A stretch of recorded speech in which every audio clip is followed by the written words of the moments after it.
오늘 하나님 말씀은 요한계시록 1장 1절에서 8절 말씀입니다. 요한계시록 1장 1절에서 8절까지 보시겠습니다.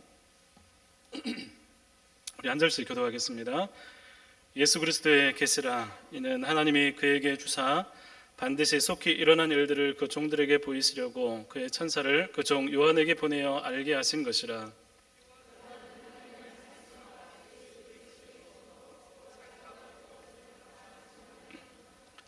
이 예언의 말씀을 읽는 자와 듣는 자와 그 가운데 기록한 것을 지키는 자는 복이 있나니 때가 가까움이라.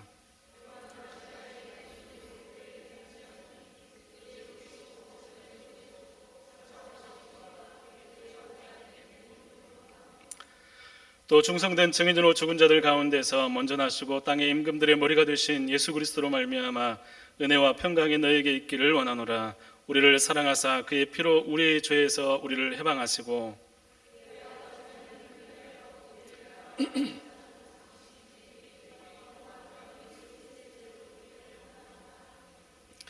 볼지어다 그가 구름을 타고 오시리라. 각 사람의 눈이 그를 보겠고 그를 찌른 자들도 볼 것이요 땅에 있는 모든 족속이 그로 말미암아 애곡하리니 그러하리라. 아멘. 주 하나님이 이르시되 나는 알파와 오메가라. 이제도 있고 전에도 있었고 장차 올 자요 전능한 자라 하시더라. 아멘. 할렐루야. 많이 피곤하시죠? 네. 피곤하고 또 체육대도 하고 또 빨간 날이기도 하고 금요 기도회가 반드시 해야겠죠? 네, 오늘 우리 옆에 분 같이 인사했으면 좋겠습니다. 오늘 수고하셨습니다. 그리고 잘 오셨습니다.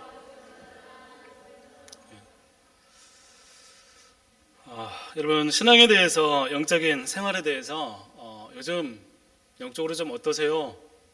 요즘 신앙생활 좀 어떠세요? 예, 질문하면 줄곧 듣는 답이 있는데 좀 식었어요. 예전만 못해요. 또 젊었을 때만 못해요 라는 말을 자주 듣기도 하고 또 들었었습니다. 여러분, 뜨거운 신앙 이해합니까? 우리가 신앙이 뜨거워야 되나요? 예, 뜨겁기를 원하세요? 그런데 지금 뜨거우신가요? 식어졌습니까? 그냥 진짜 미지근하세요? 예, 대답하실 때까지 차가우세요? 예. 여러분, 뜨겁다면 뜨거운 이유는 뭐고 차갑다면 차가운 이유는 뭘까요? 그럼 우리는 언제 뜨거운 신앙을 소유하고 이 얘기는 이제 또 오늘 해야 될 말씀이긴 하지만 그럼 언제 우리가 차갑게 식어질까?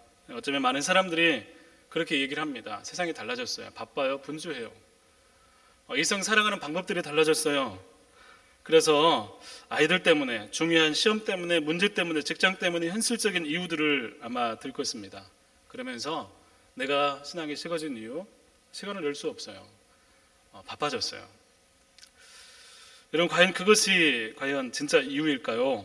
정말 그래서 그럴 수밖에 없었을까요? 아마도 여러분, 뜨거운 신앙을 가지고 있는 소유자가 이런 이야기를 듣는다면 듣기 싫겠지만 그건 좀 아닌 것 같아요 라고 이야기할 것 같아요. 여러분, 신앙을 버릴 수 없고 또 세상은 살아야겠고 도대체 그런 뜨거운 신앙은 어떻게 가능할까? 환경에 지배를 받지 않고 기뻐할 수 있는 믿음이 주도하는 신앙이 과연 가능할까 하는 생각이 들기도 합니다. 기도해야 되죠. 말씀 봐야 되죠. 그렇죠? 그러면 뜨거워집니까? 기도하셨잖아요. 기도가 없는 것도 아니고 말씀을 안 읽는 것도 아니고 매일 그렇게 살지만 마음이 뜨겁지 않고 잠깐 뜨거워졌다가 이내 식어지는 우리의 모습들을 발견하기도 합니다. 오늘 말씀을 통해서 정말 우리 안에 뭐가 있어야 될까? 우리 안에 무엇이 우리를 뜨겁게 하고 하나님께서 우리를 회복하시는 그런 방법, 이것들을 바라보면서 우리에게 뜨거워지는 은혜가 우리 성도들 가운데 있기를 간절히 소망합니다. 뜨거워집시다. 여러분, 요한계시록입니다. 요한계시록은 어떤 책이에요? 어떤 책이에요? 무서운 책이 아니라고 말씀을 드렸었어요. 무서운 책이 아니고 이 책은 아무 책도 아니다. 암호를 막 풀어가지고 막 대입해가지고 쫙 하는 그런 책도 아니다. 오히려 소망의 책, 소망의 책이라고 말씀을 드렸습니다. 또 우리를 일깨우는 책이고 이 시대에 우리에게도 소망을 주는 말씀입니다. 소망만 주는 게 아니고 이 말씀 가운데 그 소망 때문에 결연한 결단, 생명을 감수하기까지 하는 믿음의 길이 오늘 말씀 가운데 놓여져 있다는 것입니다. 그게 요한계시록입니다. 1절 말씀에는 낯설고 이해할 수 없을 것 같은 이 책이 어떤 책인지 말해줍니다. 예수님의 계시다라고 말씀하고 있어요. 여러분, 계시하면 뭐가 생각이 나시나요?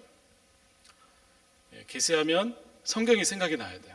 성경은 계시의 책입니다. 그러면 계시는 뭘까요? 계시는 뭔가 감추고 뭔가 사람들에게 알지 못하게 하는 그런 것이 아니라 계시는 오히려 펼쳐서 보여주는 것이 계시입니다. 성경이 우리가 알 수 없었던 하나님을 펼쳐서 보여준 것처럼 예수 그리스도의 계시라, 이 요한계시록은 예수 그리스도의 계시인데 펼쳐서 우리에게 깨닫도록 보여주는 거예요. 아무것도 보이지 않는 미래, 종잡을 수 없는 이 현실 가운데 미지의 시간을 펼쳐서 깨닫도록 보여주는 것입니다. 앞으로 되어질 일, 앞으로 나타날 일들, 속히 일어날 일에 대한 것입니다. 그런데 그 일은 아마도 일어나는 일이 아니라 반드시 절대적으로 일어난 일이라고 말씀하고 있습니다. 이 일을 하나님께서 그 아들 예수님께 주셔서 예수님은 다시 그 종들, 하나님의 종들, 그리스도인들에게 알게 하기 위해서 한 사람, 사도 요한이라는 사람을 택하셔서 이 사도 요한에게 보여주신 거예요. 그래서 알기 위해서 보여주신 계시의 책, 이것이 바로 요한계시록입니다. 요한계시록이 스스로 이야기를 합니다. 오늘 1장 말씀에서 이 책은 계시의 책이고 펼치는 책인데 그것은 하나님이 예수님이 모든 종들, 우리들에게 알게 하기 위해서 사도 요한의 그 모든 것들을 보여주어서 기록한 책이 바로 요한계시록이다라고 말씀하고 있습니다. 하나님의 종들, 예수님이 있는 모든 그리스도인들에게 헷갈리라고 하는 게 아니라 보여주기 위해서, 깨닫도록 하기 위해서 요한에게 주신 것입니다. 요한은 자기가 알게 된 것, 자기가 본 하나님의 말씀과 예수 그리스도의 증거, 그 모든 것을 이 책에 증언하였다 기록하고 있습니다. 여러분, 이 책을 봐야 될까요? 안 봐야 될까요? 봐야 되죠. 봐야 됩니다. 3절이 확실하게 이 부분에 대해서 선언합니다. 이 예언의 말씀을 읽는 자, 듣는 자, 그 가운데 기록한 것을 지키는 자는 복이 있다 말씀하고 있습니다. 그럼 이 당시에는 책이 귀할 뿐만 아니라 글을 읽을 수 있는 사람이 굉장히 제한적이었습니다. 그래서 이 서신이 도착하고 또 교회에 이렇게 이런 사도들의 어떤 서신도 도착하면 그 말씀들을 온 회중이 모인 가운데 이렇게 같이 낭독하도록 그렇게 하는 그런 서신으로 꾸며진 것이 오늘 요한계시록입니다. 그렇게 집필되었습니다. 그래서 앞에서 낭독하면서 읽는 사람, 그리고 낭독한 것을 듣는 사람, 그리고 읽고 듣는 것에 그치는 것이 아니라 이 말씀을 삶 가운데서 행하는 그 사람에게 복이 있다라고 말씀하시는 것입니다. 이 말씀은 그 시대의 사람들에게 읽혀졌습니다. 그리고 들려졌습니다. 이해가 되었습니다. 요한계시록은 그 시대의 소아시아 7교회를 향해서 구체적인 대상이 있습니다. 그 7교회를 편지를 보내면서 아마 너희 읽어도 모를 걸 한번 읽어봐 하고 보낸 게 아니라 읽혀지도록, 들려지도록 그 말씀을 지키도록 하기 위해서 구체적으로 7교회에 보내졌습니다. 그 교회들은 실존했던 역사적인 교회입니다. 요한계시록은 대상이 있었고 읽고 듣고 지키도록 하기 위한 편지였습니다. 그들을 향한 하나님의 메시지가 있습니다. 전 우주적인 굉장히 스펙타클한 그런 이야기가 요한계시록에 나와 있습니다. 판타지 같은 상징들 가득한 이 말씀이 낭독이 될 때 요한계시록이 그들에게 소망이 되었습니다. 그 글을, 이 서신을 읽고 듣고 사람들이 같이 함께 모여서 이 말씀을 읽을 때 이 말씀을 통해서 그들이 믿음의 소망을 가지고 다 힘을 내게 되었다는 것입니다. 요한계시록은 언젠가 이루어질, 곧 나타낼 미래 이야기지만 그 미래가 오늘 그들의 현재의 삶 가운데로 침투해오면서 그 미래 때문에 현재의 삶을 힘있게 살아갈 수 있는 힘을 얻게 되었다는 것입니다. 이 말씀은 바로 오늘 교회로 부름받은 우리에게도 주어진 말씀이기도 합니다. 우리에게도 이 말씀을 읽을 때 다시 진짜 소망이 부어지는 것입니다. 여러분, 그러면 왜 이 교회에 이 말씀이 필요했을까요? 왜 이토록 소망의 말씀을 붙들도록 하는 말씀이 요한계시록 그 보내진 7교회 그 시대 그리스도인들에게 이런 일들이 왜 필요했을까요? 왜 이런 미래의 계시가 그들에게 있어야 했을까? 왜냐하면 그들이 절망하고 흔들리고 믿음을 떠나기도 하고 신앙의 회의가 찾아오기도 하고 뜨겁지 않은 신앙으로 현실을 감당하기 버거운 삶을 살아가고 있었기 때문입니다. 앞이 보이지 않아요. 미래가 보이지 않습니다. 당시에 로마의 지배하에 있었습니다. 역사상 가장 기독교를 박해한 왕 중에 하나인 도미티아누스 황제가 다스리던 때입니다. 도미티아누스는 스스로 신이고 또 모든 민족들에게 내가 주라고 고백하도록 명령했습니다. 모든 민족들은 그것이 선하고 좋은 것이라고 생각했습니다. 자연스럽게 예수님을 주로 믿는 그리스도인들은 타겟이 되었습니다. 전면적인 박해는 아니었지만 점차 확대되고 이들 때문에 로마가 안 좋은 일 생기고 복을 받지 못하고 기독교인들을 이런 그 프레임을 씌워서 사람들이 기독교인을 색출하고 박해하고 이들의 신앙을 포기하도록 하는 온갖 박해와 핍박이 유혹이 다가왔습니다. 이 신앙만 내려놓으면 내가 살 수 있는 길이 열려지는 것처럼 보이는 거예요. 내가 이 신앙이 아니면 이 세상 가운데서 그래도 정상적으로 살아갈 수 있을 것 같아라는 그런 유혹들이 이들 가운데 있었던 것입니다. 로마는 거대하고 강력한 나라로 지금 살고 있는 이 땅의 삶이 로마의 손에, 황제의 손에 달려있는 것처럼 보였습니다. 생사가 삶의 행복과 평안이 로마의 황제의 판단에 달렸습니다. 여러분, 이런 세상을 살다 보면 어떤 현상이 일어날까요? 세상이 하나님보다 눈에 보이는 어떤 권력에 따라서 뭔가 결정이 되는 것 같아요. 내 삶이 회사의 어떤 회장님이나 사장님에 의해서 결정이 되는 것 같아요. 물질이 내 삶을 지배하고 내 삶을 결정하는 것 같아요. 이런 삶이 익숙해지면 어떻게 될까요? 이런 세상을 살다 보면 가장 답답한 것은 하나님이 어떻게 하지 않는 것처럼 보인다는 거예요. 시간이 흐르면서 점점 세상을 보는 눈이 달라지기 시작합니다. 나는 믿음을 포기하지 않았어요. 나는 여전히 예수를 믿습니다. 그런데 이 예수를 믿고 있으면서 내 마음의 생각이 달라지는 거예요. 관점이 달라지기 시작하는 것입니다. 보는 것이 달라지기 시작합니다. 내가 믿음에서 떠나야지, 결단하지 않아도, 열심을 내지 말아야지 하고 믿음을 내려놓지 않아도 자연스럽게 믿음에서 멀어지고 붙잡을 수 없는 마음, 야, 이렇게 살아도 되나 하는 그런 회의감들이 사람들 마음 가운데 스물스물 올라오기 시작하면서 이 믿음 가운데 힘을 다하지 못하는 현상이 일어나기 시작합니다. 뜨거움은 사라지고 그래도 되는 삶이 펼쳐집니다. 여러분, 그런 삶은 예전에는 너무나 잘못되었다고 생각했어요. 이런 삶을 절대로 살지 말아야지 결단을 했습니다. 그런데 어느 순간 이런 삶이 점점 익숙해져 갑니다. 이상하지 않고 우리 열심을 내거나 뜨거운 믿음의 소유자를 만나면 여러분 낯설어합니다. 막 뜨겁게 기도하고 신앙에 열심을 내면 한번 싹 쳐다봐요. 뭐지? 당시의 그리스도인들은 갈등했습니다. 그리스도인들은 고민했습니다. 내가 믿는 바가 잘못된 믿음은 아닌가? 내가 믿고 있는 것이 뭔가 지금 잘못된 믿음 아닌가? 이렇게 믿어도 되나? 세상을 보면서 흔들렸습니다. 오늘 우리의 삶에도 이런 일이 일어나고 있고 일어났습니다. 오늘 우리도 믿음을 바라보는 눈이 현저하게 달라졌습니다. 신앙생활을 하는 모습들이 달라졌습니다. 하나님에 대한 생각들도 달라졌습니다. 내 마음은 하나님을 사랑한다고 얘기하지만 그 방법들과 내용들과 또 하나님께 나가는 열정들과 열심들은 이미 달라져 있습니다. 이미 우리는 믿음의 열심을 내는 일에 관심이 없는 경우도 많습니다. 이것은 내가 의도한 것은 아니지만 세상이 그렇게 흘러가다 보니 보는 것이 달라지고 마음에서 정말로 그러고 싶지 않지만 신앙이 달리 보이기 시작하는 거예요. 낯설어하기 시작하는 것입니다. 이런 당시의 사람들에게 요한계시록이 이들을 회복하고 소망을 주는 방법이 뭘까? 여러분, 요한계시록을 통해서 이렇게 성경 가운데 놓여진 사람들, 신앙을 붙잡을 수도 없고 놓을 수도 없고 이 신앙에 대해서 열심을 내고 싶은데 잘 되지 않는 그들 가운데, 유혹이 그 옆에 계속해서 펼쳐져 오는 그들 가운데 이 요한계시록이 이 말씀을 통해서 어떻게 다시 신앙을 회복하고 소망을 가지고 그들에게 주어진 박해의 상황에도 뜨겁게 그 믿음을 소유할 수 있게 할까요? 여러분, 단순히 미래에 일어날 일을 계속 보여주면 그렇게 될까요? 요한계시록은 미래에 일어날 일을 이야기하지만 거기에 초점이 있지 않습니다. 뭐에 초점이 있을까요? 요한계시록이 말하는 가장 중요한 것, 그것은 바로 그 일들을 행하시는 하나님에 대한 것입니다. 하나님이 누구이신가? 하나님이 어떤 분인가? 너희들이 다시 보라는 거예요. 여러분, 요한계시록에 말하는 가장 중요한 것은 하나님을 알게 되면 너희가 뜨거워질 것이다라는 것입니다.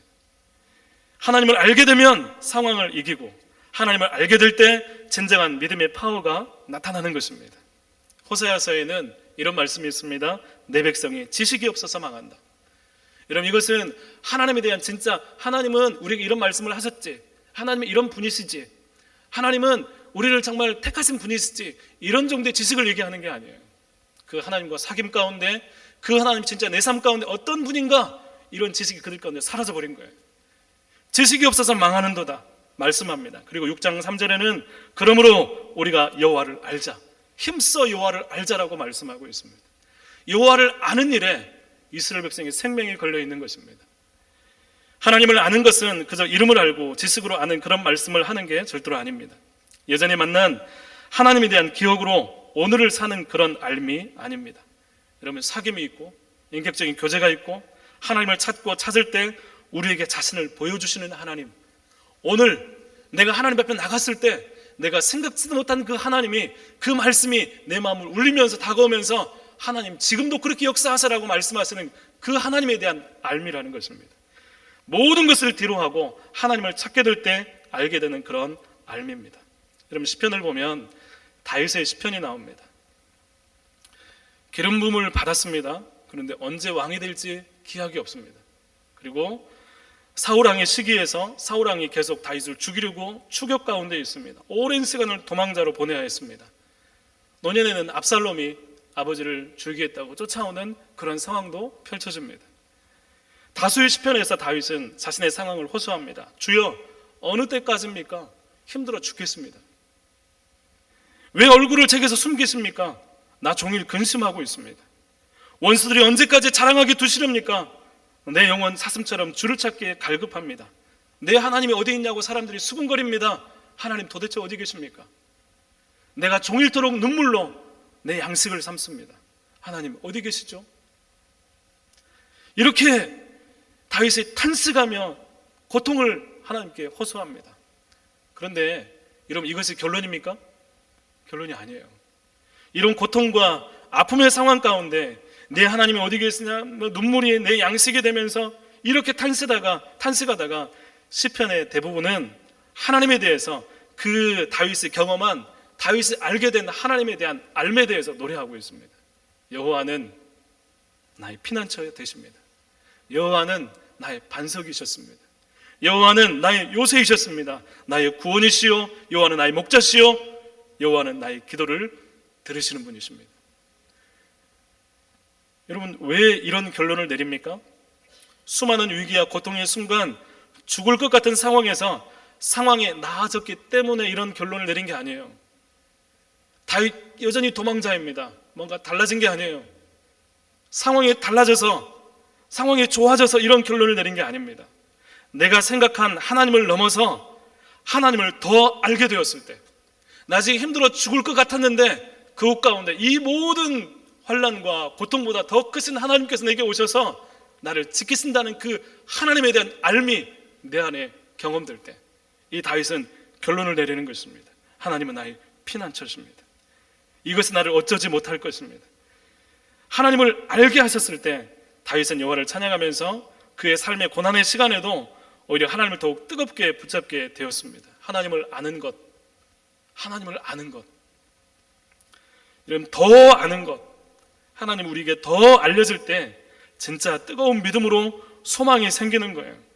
하나님을 아는 것, 정말로 내가 하나님을 알아서 그 암 때문에 내 마음에 기쁨이 있어서 터져버릴 것 같은 기쁨, 내 영혼이 정말 그 하나님의 암 때문에 주체할 수 없는 기쁨이 우리 가운데 넘쳐날 때, 우리는 다윗과 같이 요한계시록에 있던 성도들처럼 소망을 붙잡을 수 있게 된다는 것입니다.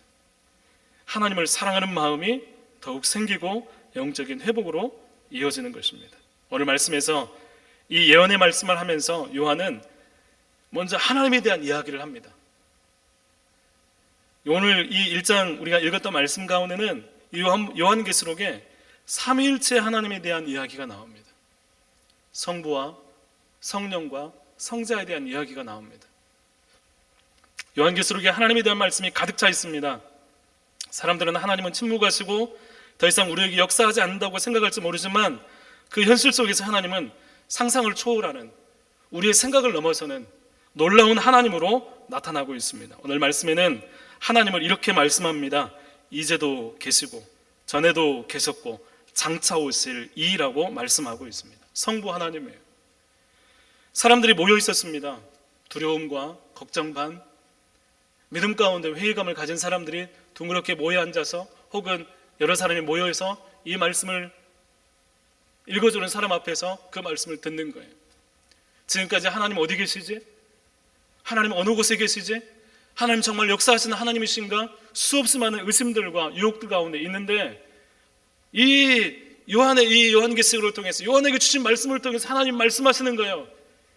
이제도 계시고 어제도 계셨고 장차 오실 하나님이 말씀하신다. 여러분, 그 음성을 들을 때 사람들 마음이 어떠했을까요? 하나님이 안 계시고 내 곁에 안 계신 것처럼 생각을 했어요. 그런데 오늘 말씀 이렇게 말씀합니다. 이제도 계시고 지금 계신다는 거예요. 지금 살아계신다는 것입니다. 여러분, 지금 계시고 어제도 계셨지만 지금 계시고 지금 우리와 함께 하시고 지금 우리 곁에 계신다, 살아계신다. 바로 그 말씀을 듣는 그들에게 하나님은 변함없이 그들과 함께 하신다, 살아계신다, 여전히 하나님 있음을 말씀하고 있는 것입니다. 여러분, 이래서 소망이 되는 거예요. 와, 하나님 우리를 잊어버린 줄 알았는데 지금 우리와 함께 하시는 하나님, 그 하나님에 대한 소망을 갖게 되는 거예요. 너무나 힘겨워서 어찌할 줄 몰랐는데 하나님이 너와 지금 함께 계셔, 그리고 지금 여전히 앞으로도 역사하고 계셔. 그 하나님은 이전부터 동일한 모습으로, 그 모습으로 여전히 우리와 함께 하시라고 말씀하는 것입니다. 로마가 거대하게 보이는 그들에게 지금 살아계신 하나님이 말씀하신 것을 들을 때 그 믿음, 하나님이 지지하는, 우리가 붙잡고 있는 그 믿음, 고민하고 있는 믿음, 그러면 이 믿음이 귀한 믿음이 되는 것입니다. 보좌 앞에 앉는 7영은 성령을 의미합니다. 온 세상에 충만한 성령님, 그리고 예수님을 말씀하시면서 죽은 자들 가운데서 먼저 나시고 땅의 임금들의 머리가 되신 예수 그리스도라고 말씀하고 있습니다. 당시에 임금들의, 왕 중의 왕이라고 불리던 사람들은 누구였을까요? 로마 황제였어요. 그 지역들을 다 다스리고 있는 로마 황제는 다른 지역들의 왕들의 왕 중의 왕이라고 사람들이 일컫던 사람이 로마 황제였습니다. 그런데 그렇게 모여있는 사람들 가운데 하나님이 말씀하시는 것입니다. 하나님 말씀하시기를 그렇게 말씀합니다. 모든 땅의 왕들의 왕, 그분이 바로 모든 땅의 임금들의 머리가 되신 분이 예수 그리스도라고 선언하고 있는 것입니다. 여러분, 그들이 고민하고 힘겨워하는 그 지점에 대해서 예수님은 그리스도인들에게 자신을 알게 하심으로, 하나님이 어떤 하나님이신지 그리스도인들에게, 그 사랑하는 자들에게 알게 하심으로, 말씀하심으로 소망을 주신다는 것입니다. 하나님을 알면 하나님께서 우리에게 당신이 어떤 하나님이신지 깨닫게 하시면 우리는 뜨거워지게 되는 것입니다. 사랑하는 성도 여러분, 여러분 가운데 하나님을 알게 되는 은혜가 있기를 간절히 소망합니다. 하나님, 내가 하나님을 알기 원합니다. 내 안에, 내 삶 가운데 수없이 많은 고민들과 내가 해결할 수 수없이 많은 문제들 가운데 하나님이 어떤 분인지 알게 되므로 내가 이 모든 문제를 넘어갈 수 있기를 원합니다. 여러분, 하나님을 알게 되는 그 은혜가 있기를 간절히 소망합니다. 하나님을 알게 될 때 한계를 넘어가는 것입니다. 우리가 예배를 드리고 말씀을 읽고 기도를 하면서 하나님을 아는 일에 힘써야 하는 것입니다. 왜 이런 일이 쉽게 생기지 않을까요? 여러분, 지속적인 하나님을 찾는 마음이 있어야 됩니다. 우리가 하나님을 찾을 때 우리 마음이 준비되고, 비록 더딘 것 같지만 그 기간들 가운데 우리의 마음이 하나님을 간절하게 찾으면서 하나님 만날 준비가 되는 것입니다. 여러분, 안 계신 것 같은 그 상황 속에서 하나님을 간절히 찾는 가난한 마음이 준비될 때 하나님의 임재하셔서 우리의 생각과 마음을 넘어서는 하나님을 보여주시고 말씀하시는 것입니다. 하나님은 우리를 사랑하십니다. 다 알죠? 근데 이게 아는 걸까요? 하나님은 사랑이세요. 수없이 많이 얘기합니다. 여러분, 이런 것이 알밀까요? 그것은 성경의 객관적인 지식입니다. 예전에는 그랬는데 지금은 무덤덤할 수 있어요. 그런데 하나님의 사랑을 느낄 수 없는 답답함으로 예배 중에, 기도 중에, 말씀 중에 사모하며 나갈 때 하나님이 나를 얼마나 사랑했는지, 하나님께서 내 마음을 만지시면서 하나님의 사랑을 보여주실 때, 성경에 기록된 그 말씀이 내 마음 가운데 파고 들어올 때 하나님의 사랑을 경험하게 되면서 하나님 저를 정말로 사랑하시는군요, 비로소 알게 되면서 그 하나님 때문에 다른 것이 보이지 않는 거예요. 하나님 나를 사랑하시는 그 사실 때문에 다른 모든 문제들이 사라지고 하나님 때문에 소망이 생기는 것입니다. 여러분, 이게 아는 것입니다. 내 영혼의 문제 가운데 오셔서 하나님을 더 알게 하셔서 우리를 일으켜 주십니다. 하나님은 지금도 역사하십니다. 알죠? 근데 이게 진짜 알밀까요? 여러분, 정말 하나님 믿으면서 삶을 결정하십니까? 하나님 어딘가 일하시겠지, 하나님 어딘가에 일하시겠지, 그런 내 삶은 모르겠어. 하나님이 이런 문제를 가지고 하나님을 찾고 해결하기 원하는 그 10년 가운데 말씀하십니다. 역사하십니다. 그래서 하나님이 내 삶에 일하시는 것을 보여주시고 깨닫게 해주셔서 하나님을 알게 해주셔서 이후에 하나님이 일하실 것을 확신하면서 걸어가게 하신다는 것입니다. 하나님 우리를 어떻게 용서하셨는지, 그 십자가의 사랑을 우리 마음 가운데 깊이 경험하게 하시면서 하나님을 알게 하시고 우리로 하여금 다른 사람들을 바라보는 그 시선을 바꾸어 주시기도 하십니다. 힘들게 되어도 하나님이 일하시죠 확신하면서 나가는 것입니다.